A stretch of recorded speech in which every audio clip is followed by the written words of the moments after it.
একদা এক জঙ্গলে একটি হিংস্র বাঘ ছিল, যে ক্ষুধার জ্বালায় চারদিকে ছটফট করছিল।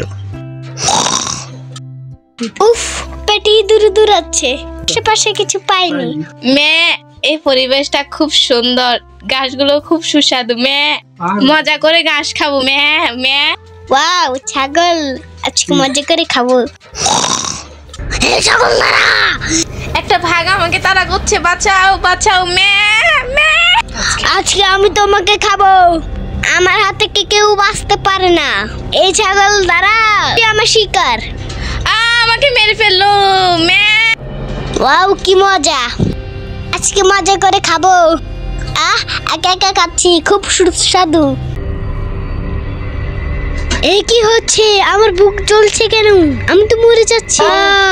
বিষ মিশানো ঘাস খাওয়ায় ছাগলের শরীর ছিল বিষাক্ত, তাই বাঘটাও ছাগল খেয়ে মারা গেল। আমার চ্যানেলটি সাবস্ক্রাইব করে দিন, 5 টাকা প্লে আইকনটি ক্লিক করে দিন।